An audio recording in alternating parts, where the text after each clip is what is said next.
ሁለት ቀን በፊት ቴዲ ዘፈን ካወጣ ሀገር ትበጠበጣለች፣ መንግስት ተጨንቋል፣ እንደዚህ ተብሏል፣ መግለጫ እንዳሰጥ የተከለከለ ምናምን እያላችሁ ወሬ ስታናፍሱ የነበራችሁ ሰዎች ማለት ነው። ምን ተፈጠረ? ዩቱብ ላይ አሁን ፖስት ተደርጓል። ትናንት ፖስት ተደርጎ ኢንዳይሬክት ማርኬቲንግ ሰርታችሁለት ቪዲዮ እንዳለ ቫይራል ወጥቶለታል። አሁን በአለም ላይ እየመራ ነው ምናምንና አምሶ ሃፒ ፎር ሂም እናንተ ጥሩ አደረጋችሁለት። ግን ምን ተፈጠረ? እና እዚህ ላይ ደግሞ በጣም የገረመኝ ነገር ምንድነው መንግስትን አንደርስታንድ ያደረጋችሁበት ወይ በጣም ነው የሚገርመኝና መንግስት ላይክ ዱ ዩ ቲንክ የሆነ አርቲስት ቪዲዮ ፖስት ዩቲዩብ ላይ ስለሚያደርግ ሀገር ትበጠበጣለች ብሎ እሱን ሞኒተር እያደረገ ምውል ምናምን ይመስልሃል? እንደ መንግስት እኮ ስንት ስራ አለበት እኮ ብራዘር። ሀገር ይጠብቃል፣ ቦርደር ይጠብቃል፣ ውስጥ ያለው ችግር አለ። እንደዛ አይነት ደነዝ የሆነ ህዝብ የፈጠረው ሀገር ውስጥ ያለው ችግር አለ። እንደገና ደግሞ የተለያዩ ዓለም አቀፍ ዲፕሎማሲ ይሰራል። አሁን የነዳጅ ችግር አለበት፣ የወደብ ጥያቄ አለበት። ስንት ነገር እያደረገ የሚውል መንግስት እኮ ነው።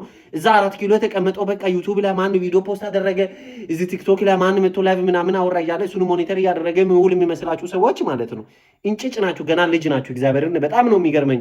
በዛ ላይ ደግሞ ሌሎች ላይ ፖለቲሻኖች ኦር እዚህ ቲክቶክ ላይ ኦር ፌስቡክ ላይ ምናምን አክቲቪስት የሆኑ ሰዎች ዝም ብሎ አቴንሽን የእናንተን አቴንሽን ለመጠቀም ምናምን ሃይፕ አድርጎ ምናምን ሲያወሩ እሱን ተከትላችሁ በቃ እንደዚህ ትሄድ እንደዚህ ስላደረገ መንግስት እንደዚህ ሊወጣ ነው ምን እንደሚሻላችሁ